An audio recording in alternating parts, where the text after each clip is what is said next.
Bon, bonjour à tous. Donc, je m'appelle Paul Sanchez. J'ai une agence SEO qui s'appelle SEO Hackers. En tout bien tout honneur, le SEO Hackers, hein, c'est juste pour détourner comment dire, des techniques sur les moteurs de recherche. Donc, on fait de l'audit, du netlinking, de l'e-réputation, des formations au référencement, etc., etc. Et on fait 2 fois par an une formation qui s'appelle le SEO High Level où on rassemble dans une pièce comme ça 20 personnes qui sont déjà référenceurs et qui veulent en savoir plus ou aller beaucoup plus loin dans le référencement et dans les techniques de référencement. Et j'ai lancé un outil dont on parlera tout à l'heure qui s'appelle Kill Duplicate. Et je vous ai mis un petit tigre parce que c'était mon pseudo sur le web quand je suis arrivé dans le référencement et où j'ai commencé à découvrir le référencement par ce qu'on appelle les concours de référencement, hein. Il y a un mot-clé, on doit se positionner dessus, au bout d'une certaine date, on voit qui est premier, et le premier a gagné. Et le premier concours que j'avais fait, ça s'appelait Tiger l'Osmose, d'où mon pseudo Tiger. Alors on y va. L'objet de la conf aujourd'hui, c'est de voir comment être visible sur Google et comment générer du trafic qualifié. Alors j'aime bien les estrades, mais là, comme on est en petit comité, on va descendre. Alors, déjà, ce que je disais tout à l'heure, avant d'essayer d'être visible, on va essayer d'éviter de ne pas être visible. Hein, il y a plein de facteurs bloquants, plein de problèmes techniques. Hein, le SEO, enfin le référencement ou SEO, SEO c'est la même chose que référencement. Tout le monde est à l'aise avec le référencement, le SEO, ou il y a des gens qui savent même pas de quoi on parle. C'est bon, le mot SEO tout le monde connaît. Alors on y va. Donc il y a des problèmes techniques, des problèmes de conception, d'architecture, des problèmes avec les nouvelles technos, ce qu'on appelle AngularJS, qui sont des technos à base de JavaScript, qui posent des problèmes d'indexation pour les moteurs de recherche. Et le moteur qui nous intéresse le plus, c'est Google, parce que utilisé par plus de 90% des gens en France. Donc on va passer ça et on va voir justement les différents problèmes qu'on peut rencontrer. Alors il y a les problèmes de base, hein. Si vous êtes e-commerçant, vous avez certainement des problèmes avec de la génération d'URL qui ne sert à rien, ou vous avez forcément des filtres, des filtres à facettes, et il y en a qui servent à rien, ou ça vous fait perdre du jus, ça vous crée du duplicate au sein de votre site. Donc il faut choisir, par exemple, quand on fait de la navigation par facette, quelle facette on va indexer, quelle facette on va pas indexer. Et comment on fait pour savoir quelle facette on va indexer ou on va pas indexer? Personne ne sait, je vais faire la réponse. Si je vise la requête chaussettes femme rouge, est-ce que ça vaut le coup de faire indexer cette facette par Google? Eh ben, on va servir d'outils qui vont nous dire les volumes de recherche par rapport à cette facette et à ce moment-là, on décide de la faire indexer ou pas si le volume de recherche est suffisant. Comment on fait pour connaître les volumes de recherche? On peut utiliser un outil très basique qui s'appelle Google AdWords. On peut aussi utiliser d'autres outils privés qui s'appellent SEMrush ou Rank Explorer ou plein d'autres outils. Ici à droite, j'ai mis un exemple qui est l'exemple du site courir.com qui, si vous voyez ici la discussion, c'est un référenceur qui dit « Oh, le site courir.com s'est fait pénaliser ». Et là, il y en a un qui lui répond « Ah, quand on a 80% de liens annuaires, faut pas s'étonner ». Et moi, je leur réponds « Bah non les gars, vous faites fausse route. Le problème, il vient pas de là du tout. Le problème, il vient juste du fait que toutes les pages sont en no-index, no-follow ». Donc les gars de chez courir.com, un gros site hein, quand même, qui vend de la pompe, ont laissé plein de pages internes, enfin toutes leurs pages produits en no-index, no-follow. Alors c'est une erreur certainement du développeur, le vendredi, hein, et ça c'est resté comme ça quelques jours, et du coup, grosse chute de trafic, pas de pénalité, hein, problème technique. Ok ? On continue. Ça, c'est des problèmes basiques. Donc, je parlais d'AngularJS tout à l'heure. On voit bien qu'il y a une montée de l'utilisation de ces technologies. Donc, et c'est très utilisé comme technologie, tout ce qui est single page application, AngularJS, etc., par des boîtes de com qui font des sites web pour des grosses sociétés. Et le problème, c'est qu'elles font des super sites, mais qui ne sont pas indexés par Google ou indexables par Google. Donc il faut générer ces pages en version statique et les présenter à Google. Comme j'ai pas beaucoup de temps, je vais pas rester trop longtemps sur les détails et vous expliquer comment ça fonctionne, mais en gros, on montre un contenu statique à Google quand c'est Google qui passe pour qu'il ait un contenu à manger. Hop, je passe ça. Voilà, ça c'est mon site par exemple, où justement il est fait en AngularJS, parce que mon dev est fan d'AngularJS. Et le problème, c'est qu'à l'écran, il rend bien. Le code source, il ressemble à ça. C'est-à-dire qu'il n'y a pas un seul texte dans le code source. Ça peut rendre des choses comme ça en AngularJS. Et derrière, par contre, on a généré une page statique pour Google et on voit bien que du coup, quand on regarde la version en cache de Google, on s'aperçoit qu'elle est bien indexée, que Google arrive à lire le contenu. Alors, ça c'est un problème que j'ai remarqué ce matin dans le train, donc je l'ai rajouté en slide. tout ce qui est les 3W versus les non 3W, et les versions HTTPS versus les versions HTTP des sites web, il faut tout rediriger vers une seule et unique URL. Sinon, ça fait des trucs comme ça. Ça fait que quand j'appelle cette URL, https beta.gouv.fr, pas de souci, j'arrive sur la page beta.gouv.fr. Quand j'appelle l'URL https 3wbeta.fr, j'arrive sur une page où il me dit que la connexion n'est pas sécurisée. Ok? Mais on continue. Hop. Par contre, donc, on voit bien que là, ils ont pris la version HTTPS que sans le 3W qui fonctionne. Et par contre, quand j'appelle la version 3W sans le HTTP, je suis redirigé vers un autre site qui s'appelle mez.gouv.fr. Donc là, c'est n'importe quoi. Ok? Ça, c'est pas possible. On uniformise, on choisit une URL définitive. Si on est en HTTPS, eh ben, on redirige tout vers le HTTPS. Si on décide de travailler sur le 3W, on redirige tout vers le HTTPS 3W. Sinon, ça crée des problèmes de duplicate ou des problèmes à la con, comme on voit ici. Alors ça, c'est un client qui a un e-commerçant, qui a un site de chaussures et qui n'arrête pas de se faire dupliquer par des domaines externes. J'y reviendrai tout à l'heure. Là, par exemple, il envoie un mail à un registraire de nom de domaine pour leur dire de fermer les sites qu'il duplique. Donc il m'a contacté en panique. Vous savez tout ce que c'est que le duplicate content, hein? J'ai 2 pages identiques et Google va en choisir une seule. Pas forcément la page originale. Pas celui qui a produit le contenu en premier, celui qui est le plus costaud. D'accord? Et là, en l'occurrence, mon e-commerçant se fait dupliquer par un site qui a ce qu'on appelle un domaine expiré. C'est un domaine qui a déjà eu une vie, donc qui a déjà eu du trust, et qui le duplique en masse, lui et d'autres acteurs dans le monde de la chaussure, et qui du coup, ce type de site va générer beaucoup de pages et va passer devant le site du e-commerçant sur des requêtes chaussures Nike, modèle je sais pas quoi, sur des petites requêtes, mais le volume de petites requêtes fait que tu perds du business si l'autre te passe devant. C'est même pas il te passe devant, c'est qu'il prend ta place, ça switch. Donc à surveiller. Et ça va se développer de plus en plus. Le but de ces sites-là n'est pas de vous faire du mal directement. Hein. Leur but à eux, c'est de générer des pages en masse pour après soit mettre de la pub, soit essayer de faire de l'escroquerie à la carte bleue, hein, de récupérer les cartes bleues. En général, celui-là, c'est un site tenu par des Chinois qui ont acheté un domaine.fr, donc c'est facile à faire fermer. Hein. Vous contactez la FNIC, ils peuvent fermer aussi. D'abord, on contacte le webmaster, ensuite on contacte l'hébergeur, ensuite on peut contacter aussi le propriétaire du nom de domaine, enfin si c'est un .fr, la FNIC, et ensuite on peut faire ce qu'on appelle une plainte DMCA auprès de Google, c'est-à-dire il y a un formulaire pour dénoncer ça directement dans Google. J'enchaîne. On a la même chose avec le... Donc ça, c'est de la pub pour mon outil, qui fait justement le suivi de tout ce qui est duplicate externe et qui fait de la gestion de projet là-dessus. Hop, c'était une petite pub. On a la même chose, on a les mêmes problèmes donc sur la duplication interne. Là, c'est un site qui est assez connu, qui s'appelle Doctissimo. Et pareil, ils ont plein de pages en duplicate à cause de la pagination, etc. Et ils ont aussi des titres qui sont exactement les mêmes sur 2 pages différentes. Donc ça, c'est à proscrire. Hein. Une page égale un titre unique. Voilà. Une autre façon de ne pas être visible dans Google, c'est pas de respecter les règles de Google. Hein. Là, vous avez la page officielle de Google. Si votre site est piraté, si vous avez généré du spam, si vous utilisez des hébergeurs gratuits, enfin ça est écrit à l'écran, si vous utilisez des techniques de spam agressif, etc., vous risquez de vous prendre une pénalité de la part de Google. Une pénalité manuelle ou automatique, ou un filtre automatique. Voilà, là c'est un petit gars qui s'est fait plaisir. J'aime bien mettre cet exemple parce que le gars va se plaindre sur les forums de Google comme quoi son site a été bloqué pour cause de spam et il ne comprend pas pourquoi. Sauf que son site, c'est un site où il va piquer des images à droite et à gauche, des images de coloriage, et qui n'apporte aucune plus-value à l'internaute. D'accord? Donc ça, c'est vraiment un site sans aucune plus-value, donc qui ne mérite pas d'apparaître dans les résultats de Google. Si au moins il avait, je sais pas, trié les coloriages, donné une plus-value, on peut reprendre de l'information externe, mais il faut lui ajouter une plus-value. Alors, les bases de Google, pour déjà essayer d'être visible, c'est déjà d'être mobile-friendly, c'est d'avoir un site qui est lisible sur tous les supports, que ce soit de la tablette, du mobile ou des stocks. C'est d'avoir maintenant une version HTTPS du site, surtout quand on est un e-commerçant. Ça envoie à la fois un signal de confiance et c'est nécessaire quand on fait du paiement en ligne, hein, c'est indispensable aujourd'hui. Et ça dépasse d'ailleurs les précaux de Google, c'est-à-dire qu'on n'a pas besoin de Google, hein, c'est ce que je dis toujours. On n'a pas attendu Google pour savoir que notre site il devait être multiplateforme, qu'il devait être responsive. On n'a pas attendu Google pour savoir qu'il fallait passer au HTTPS. Ouais.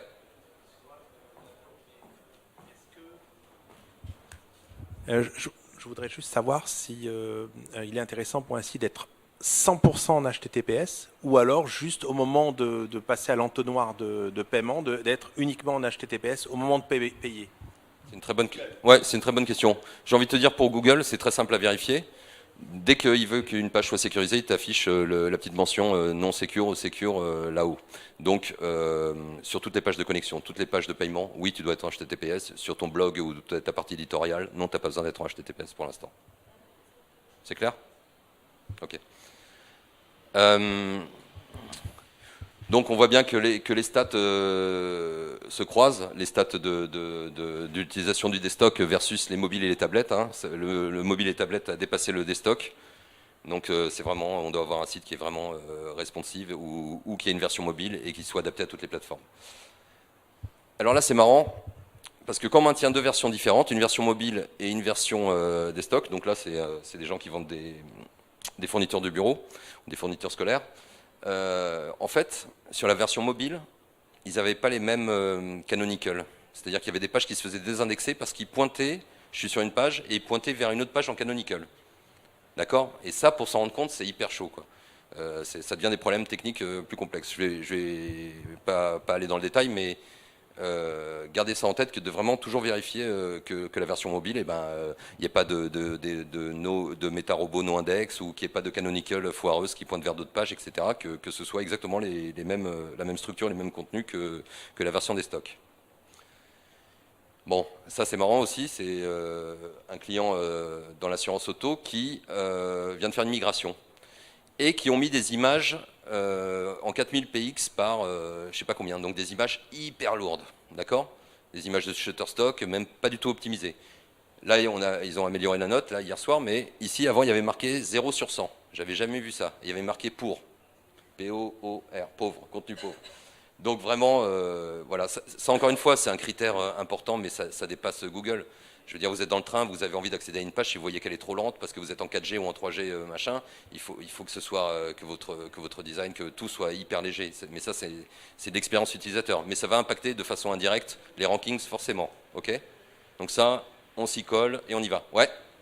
J'ai qu'une demi-heure. Hein. En moyenne, il faudrait une tolérance de combien de secondes pour un mobinote? La moyenne. Allez, je te jette un chiffre comme ça, inférieur à 5 secondes. Ensuite, donc on parlait du HTTPS. Le HTTPS, donc c'est à partir de quoi? D'octobre, je crois qu'ils ont décalé la date où ils allaient afficher en rouge dans Chrome, etc., que le site n'est pas secure. Tu auras ça. Mais ça, tu l'as déjà, mais sans que ce soit en rouge. Donc si tu veux voir si les pages qui intéressent Google pour finir de répondre à ta question et celles qui doivent être nécessairement HTTPS, il suffit d'appeler ta page dans Chrome et tu verras s'il demande ou pas le cadenas. Tout simplement. Si tu as un site WordPress, tu vas sur la page login, tout de suite il va te dire attention, note secure. Alors que si tu es sur ta home, il ne va pas te le dire. Ok? C'est une des façons de voir quelles sont les pages que Google aimerait voir en HTTPS. Ok? Ensuite, là c'est justement les problèmes de base de HTTPS. Quand on décide de passer au HTTPS, pardon, on vérifie qu'on n'a pas d'inclusion de script en HTTP. Hein. Ici, alors vous ne voyez pas bien parce que c'est tout petit, mais ici il y a des appels à un script externe qui est en HTTP. Donc il faut le passer en HTTPS. Sauf le seul problème qu'on peut avoir, c'est le partenaire qui n'est pas encore en HTTPS.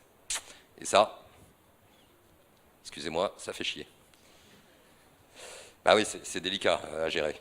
Et pareil, ils ont ici un lien vers la home, ou un appel à la home qui n'est pas en HTTPS pour l'instant. Il faut corriger tout ça. C'est pas violent à corriger, c'est pas complexe, mais il faut s'en préoccuper. Et ça, avec Chrome, encore une fois, j'ai juste fait inspecter l'élément, je suis allé dans l'onglet Security, j'ai rechargé la page, et il m'a affiché ici les scripts qui ne sont pas secures. J'enchaîne. Là, c'est un autre client qui vend du vélo, du matériel pour vélo, etc. Oui. Tout à l'heure, concernant le page speed, est-ce que ça, parce qu'on va avoir une note pour la France, mais si on vend des produits à l'international, comment savoir si cette note-là est la même pour les États-Unis, pour le même site internet, pour la Russie? Moi, j'ai un client russe, je voudrais savoir s'il a un page speed suffisant. Est-ce que c'est le même logiciel, page speed, qu'il faut utiliser? Alors, tu as deux notions. Tu as tout ce qui est déjà optimisation du site, en termes de poids des images, de concaténation des scripts, de minification des scripts, de mettre en bas les JavaScript, etc. Et puis, tu as effectivement les points de géolocalisation de tes clients. Pour ça, il y a des techniques. Il y a OVH qui propose justement de faire de l'IP failover pour que tu sois plus IP failover, FIL over. Tu vas sur le site d'OVH, tu vas tomber directement dessus. Ouais. Ou Amazon qui propose aussi des choses qui te permettent d'être plus proche de tes clients. Alors ça ne change rien pour toi, ton site il est toujours hébergé en France. D'accord? Mais eux, ils vont prendre le relais et afficher les data centers qui sont le plus près de ton client pour que ça charge plus vite. Ok? Bon, après, on va dire que oui, tu as des clients en Russie, ouais. Il faut voir la taille de ton site et il faut voir ta population. J'enchaîne. Donc, le client, lui, c'est un client. Alors, j'aime pas du tout mettre des slides comme ça avec du texte parce que ça sert à rien. Les personnes ne les lisent, même moi. Alors, en fait, il a un problème, c'est que sa page d'accueil, elle s'est fait désindexer et il comprend pas pourquoi, le gars. D'accord? Du jour au lendemain, sa page d'accueil s'est fait désindexer. Ça peut arriver, on ne sait pas pourquoi. Moi, je regarde, j'ai du mal à trouver. Je regarde tous les trucs de base. Est-ce qu'il a un robot TXT dans lequel il interdit l'indexation de la page? Est-ce que dans la page, il y a une méta robot no index, etc., etc. Et d'un seul coup, je me dis, et je lui dis, je viens de trouver le problème, vous avez bloqué le robot de Google dans les entêtes HTTP. Ça veut dire que c'est même pas au sein de la page, il y a des directives qui permettent de bloquer le robot de Google aussi dans les entêtes. Les entêtes, vous savez, les entêtes, une page, quand elle s'affiche normalement, elle renvoie à une entête 200. Quand il y a une erreur, quand elle ne répond pas, enfin quand il y a une erreur, elle affiche un en-tête 404. Quand il y a une redirection, un en-tête 301 ou 302, etc. Et là, en fait, ah ouais, là, j'ai pas pu faire plus petit. Hein. Oh, je suis désolé. Attends, est-ce que je peux zoomer ce truc-là? Ah bah oui, ouais, j'avais fait un slide, j'avais oublié. Vous voyez ici, donc ça c'est une extension Chrome qui me permet de voir les entêtes HTTP. Et on voit ici qu'il y a un X-Robot Tag, qui est une directive pour les moteurs, où il y a marqué no index, no follow, no snippet, no archive. Voilà où c'était caché, et ça c'est un développeur qui a dû mettre ça dans ses entêtes ou qui a copié la version de dev en prod et qui a laissé ça. Ça te fait perdre ton business tout de suite. Et pour le trouver, j'ai galéré. Bon, on repart sur les... Donc là on a vu un peu des blocages, et on a vu des blocages plutôt techniques. D'accord? On a vu des blocages un peu sur le contenu aussi, qui sont la duplication de contenu interne et externe, et tout le reste, tout ce qu'on a vu, c'était plutôt technique. Donc pour nous, les bases du SEO, hein, c'est de la technique, du contenu et de la popularité. Et ça, j'ai mis ce slide parce que j'étais à un séminaire où on m'avait invité, et il y avait des référenceurs dans la salle, et je leur parlais d'une balise qui s'appelle la balise hreflang. Et il y en a plein qui ne savaient pas ce que c'était. Et les gars, ils sont référenceurs. Donc je leur avais dit, comment tu peux te prétendre référenceur si tu ne sais pas ça? Enfin, tu ne peux pas vendre du référencement si tu ne connais pas les bases. Et quand on fait du multilinguisme, et vous devez en faire si vous êtes e-commerçant à l'international, il y a des choses à mettre en place qui peuvent être très positives comme l'inverse très casse-gueule. Là, j'ai pris l'exemple du site Apple. Le site Apple, donc, en version FR. Pour le dire que la page suisse d'Apple, c'est celle-là. Pour que quand on fait une recherche sur google.ch, ce soit cette page-là qui s'affiche au lieu de la page FR. D'accord? Elles ont exactement le même contenu et en plus ça envoie une info à Google pour lui dire attention, c'est pas du duplicate, c'est juste ça c'est ma version suisse et ça c'est ma version française. Donc, proof of concept, je tape Apple en google.ch, j'ai la version suisse qui sort.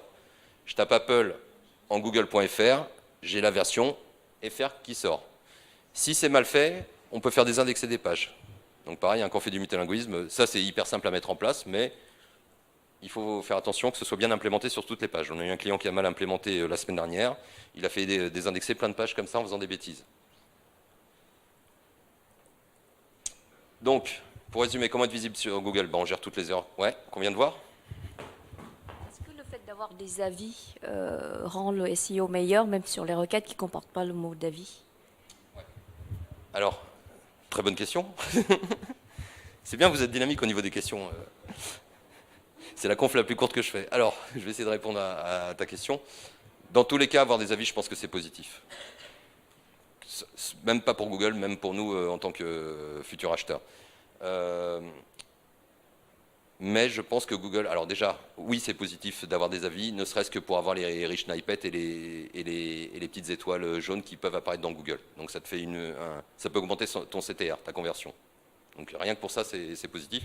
Et c'est l'utilisation globale de la microdata qui enrichit ton contenu, qui fait que à terme, tu peux avoir un petit plus vis-à-vis de tes concurrents qui n'ont pas utilisé.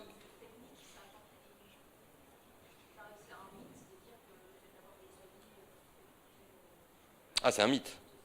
Tu ranques pas avec des avis. Par contre, indirectement, tu peux ranker si tu es troisième sur le, je sais pas moi, sur achat de crédit, mais que tu as les étoiles et que les deux premiers ne les ont pas. Tu vas attirer l'œil, tu vas avoir plus de clics, tu vas peut-être envoyer un signal meilleur à Google et du coup monter par effet indirect en seconde position. Mais directement, non. C'est pas parce que tu mets des avis que tu vas grimper. Hein. Donc, comment être visible sur Google? On gère nos erreurs, c'est ce qu'on a vu avant. Il y en a plein d'autres des erreurs, hein. Je ne peux pas toutes les lister, mais il y en a plein.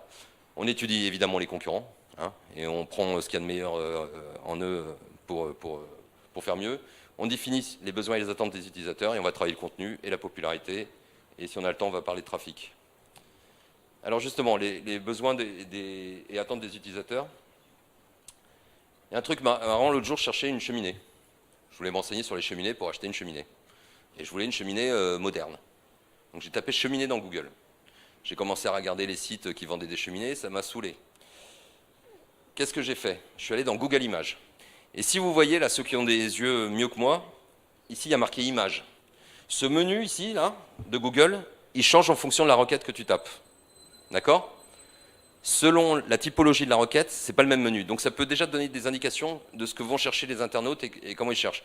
Donc qu'est-ce qu'on se rend compte de quoi? Que quand on cherche une cheminée, les gens, ils ont envie de voir des images de cheminée. Et ça a été mon cas.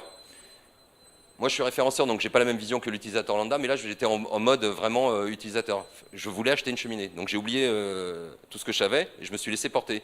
Et j'ai trouvé ça marrant parce que je me suis rendu compte que je suis passé par Google Images, que j'ai étudié, vu des images de cheminée, j'y suis allé, j'ai cliqué et j'ai atterri sur un site à travers Google Images. Donc, qu'est-ce que ça veut dire? Ça veut dire que selon la typologie de requête, je dois lui donner le contenu que Google veut. Et là, le contenu qu'il veut, c'est des belles photos de cheminée, pour que je puisse choisir ma cheminée. Donc, quand on est un e-commerçant, on soigne ses photos. On met de la belle définition quand on peut. D'accord? Très important. J'ai mis une anecdote, je l'ai faite courte. J'avais une vidéo et tout, mais j'ai pas le temps. Là, c'est pareil, c'est un client, c'est Essilor, qui avait besoin qui voulait lancer une partie guide pour les internautes et répondre à toutes les questions des internautes. Comment on va lister toutes les questions des internautes? Comment on va réussir à savoir ce que veulent les internautes? Il y a des outils pour ça. Il y a un outil. Alors, donc on est parti, on a des grossis, hein, on est parti de mots-clés très généralistes et on a regardé ce que les internautes cherchaient. Et pour savoir ce qu'ils cherchent, on a utilisé Google Suggest à l'époque. D'accord, vous savez ce que c'est Google Suggest, hein? Je commence à taper une recherche et Google me propose la suite. Et bien là, on a commencé à poser des questions en fait. Qu'est-ce que la myopie? Pourquoi? Et on va voir après les questions. Et il y a ce site-là aussi qui est une surcouche de Google Suggest, en fait, un outil qui permet directement d'avoir tous les types de questions. D'accord? Il n'y a pas besoin de les taper. Pourquoi? Quand? Comment? Où? Il le fait pour vous. Et donc voilà, on a fait ce type de requête en automatique, hein, on a extrait toutes les questions que se posaient les internautes, et après on les a passées dans un outil qui nous permet de donner le volume de recherche, et on a gardé que les questions qui avaient le plus de volume de recherche. D'accord? Et on a associé ça avec Yahoo Answer pour voir les questions chaudes à propos de la vue, etc. Ok? Et on a fait, voilà, on a nettoyé les faux positifs, etc. Bon, je passe vite parce que j'ai pas trop le temps. iVision, voilà. Et c'est en anglais, on a extrait les top questions par thème et on a abouti à ça. Voilà, et on a mis les deux ensemble. Et là, on a toutes les questions, celles qui ramènent le plus de business et que les internautes se posent le plus. OK? Allez, j'avance. Donc, dans les stratégies SEO, on travaille à la fois sur tout ce qui est arborescence, on travaille sur tout ce qui est contenu et sur tout ce qui est notoriété, popularité. Tout le monde a entendu parler du cocon sémantique ou... Non? Je ne sais pas. Bon, on va faire un exemple rapide. Ça, c'est ma home page. Ça, c'est ma page rachat de crédit. Et ça va être ma page simulation rachat de crédit. Et en fait, elles vont se retrouver dans des silos comme ça, isolés. Et là, on va parler, par exemple, d'assurance assurance crédit, qui est une autre grosse partie. Et on va isoler nos silos comme ça pour avoir plus de... Comment dire? Pour être plus pertinent au sein d'un même silo et renvoyer que vers des questions connexes liées au même silo.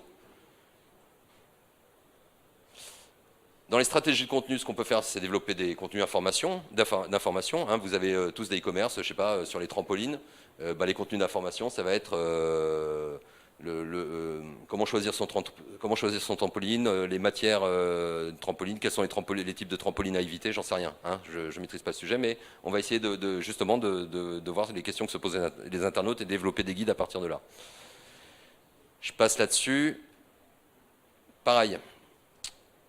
Quand on va rédiger des textes dans nos guides, on va essayer d'utiliser de les enrichir avec des informations sémantiques. Là, par exemple, on voit qu'il y a des entités nommées. Les entités, c'est à la fois des personnes, c'est des lieux, c'est des dates importantes, etc. Okay, là, l'entité nommée, ça va être François Hollande et ça va être Sénat. Et on va enrichir nos textes quand c'est possible avec ce type d'entité. Alors, c'est pas toujours possible, mais ça donne de la... Waouh! Pourquoi j'ai la même page? Ah oui. Pareil, tout le monde connaît les microdata, tout ce qui est JSON-LD, tout ce qui est schéma.org. Ça, c'est à utiliser et à abuser aussi. Il y a des microdata pour tout. Quand on est e-commerçant, il y a des microdata pour les produits, il y a des microdata de rating, il y a des microdata pour dire que je suis une organisation, il y a des microdata pour des événements, il y a des microdata pour tout type. Il faut aller sur schéma.org et regarder comment c'est fait. C'est très facile à implémenter, surtout pour un développeur avec une techno qui s'appelle JSON-LD qui est sortie en 2016 ou 2015, je ne sais plus, 2016 je crois. Alors, et pareil, depuis quelque temps, on entend parler de la position 0 ou les featured snippets. C'est une nouvelle présentation des résultats. Comment soigner une verrue? On voit ici Doctissimo qui ressort et les résultats en dessous. Donc ça permet d'être plus visible que ses concurrents. Pareil, ça, quand on ne sait pas comment ça marche, on va s'inspirer de celui qui y est. C'est pas vrai. J'ai fait même pas 50%. Il reste 10 minutes? Une minute? C'est pas vrai. J'ai commencé à 38. Ah! Eh ben, j'ai pas le temps. J'ai même pas le temps de parler de netlinking. Je vais faire un tout petit peu de netlinking alors. Ouais. Ouais. Ok. J'arrête là alors.